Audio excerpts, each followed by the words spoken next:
blasting, billowing, bursting forth with the power of 10 billion butterfly sneezes. I'm Tom Bain, and this is Wine, Money, and Song. If you're interested in wines and wanting to find out the best values, please subscribe. So the last episode on Bordeaux, which is the third episode, is going to be on the right bank of Bordeaux, and something to mention: the influence in Bordeaux generally is all the really good chateaus are located near a body of water, and what a body of water does, it has a mitigating influence on the climate. It has a marine environment, a marine climate, and a Mediterranean climate. And having those bodies of water, you have a water source for the groundwater to feed the vines. And also temperature-wise, it regulates the temperature where it doesn't get too hot until recently. And in the winter, it doesn't let it get too cold, generally for long periods of time. And in Saint-Emilion and Pomerol, which are the right bank wines I'm going to talk about, the capital of the right bank, business-wise, is Libourne. And Libourne is where all the shipping, the wines get shipped out on the water, and a lot of the offices of the chateaus and the negotiants there are out of that town, and everything revolves around Libourne. And to understand Pomerol and Saint-Emilion, in the 1855 classification, they weren't considered because they were too far away, and the shipping was much more difficult back then. And the wines weren't considered of equal value back then. A matter of fact, if you think about it, early in American history, Thomas Jefferson used to buy Left Bank Bordeaux. I know he bought Lafitte, Margaux. He bought Sauterne. He bought Yquem. And supposedly him and George Washington shared the wines. I don't know if that's true, but the left bank wines were the ones that had fame. Saint-Emilion and Pomerol really started hitting their stride when Parker started writing them up in the 80s and gave it publicity. I remember when I was working in New York selling wine, only the French restaurants handled the Saint-Emilions and the Pomerols. There were a few retail stores where you had Saint-Emilion, and most of them weren't even Chateau bottled. They were AC. They were just generally from the appellation and overproduction of the chateaus, and they were sold through negotiants. But the French restaurants in the big cities, especially New York City, people used to travel a lot, used to come back from France, and they used to drink the wines of Saint-Emilion and Pomerol. And Jackie Onassis, when she lived in New York, she used to frequent a lot of these French restaurants, and she spoke French, Jacqueline Kennedy. And she had an affinity for two wines. She had affinity for Chateau Gloria, which almost every French restaurant carried because Jackie Kennedy loved it. And she also liked Petrus. And she mentioned Petrus, that she would like to have Petrus on certain wine lists, French wine lists in New York City. And all of a sudden, the following started to bring up, hey, Petrus. And that's how you build a wine label, is you get the better restaurants to carry it. And people go to the restaurant and they get treated to dinner, and all of a sudden they have this wine. What's that wine? And then they go back to the retail store and they order for themselves. And that's how Pomerol and Saint-Emilion really built up their notoriety. But Parker played a big role in in promoting Saint-Emilion and Pomerol. And the way that they're different, there's a lot of Saint-Emilion. There's much more Saint-Emilion produced than Pomerol. Pomerol is very tiny, and very small amounts of wine are made. If you consider Petrus produces 2,000, 3,000, maybe 4,000 a year.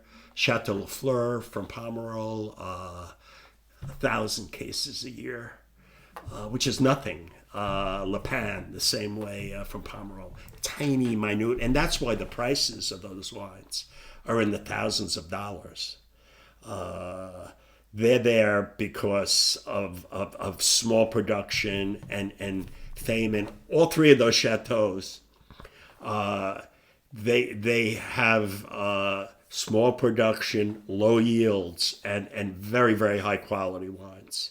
And people run after them and bid them up because of small supply and also because of their claim to fame, getting high ratings.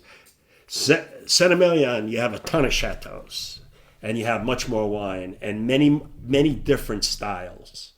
The Pomerols I just mentioned, those three big ones, they have a lot of clay soil. Petrus is thick, dark clay, and is 100% Merlot.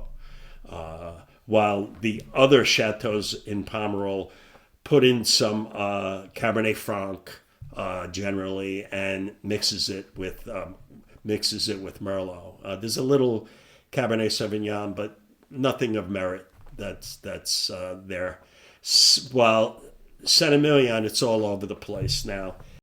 You have Cheval Blanc and Ozone are the two heavy hitters in Saint-Emilion.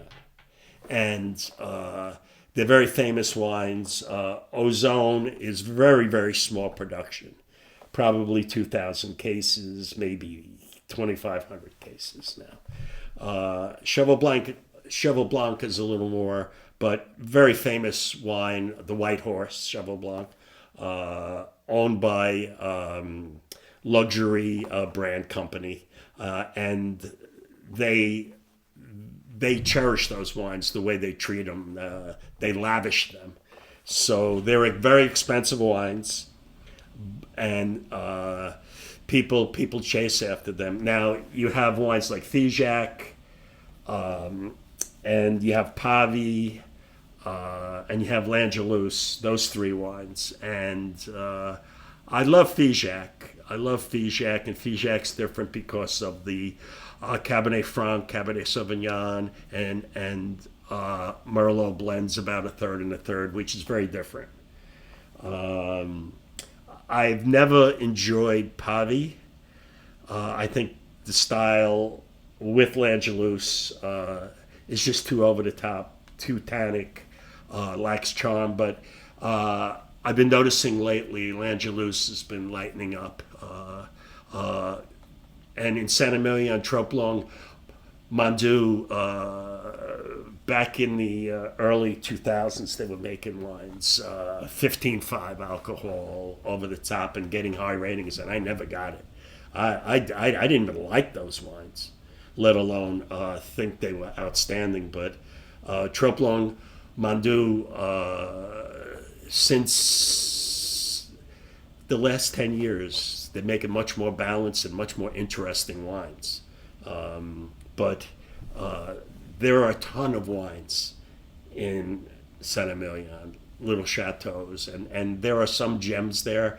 They're very softer in texture and in body, and they don't need to age as long as the Left Bank wines do, because the Left Bank uses a lot of Cabernet Sauvignon, which is very tannic and more sturdy, while Merlot, if you have an intense low yielding, it can age a long time. But generally, Merlot's softer and is more ready to drink earlier.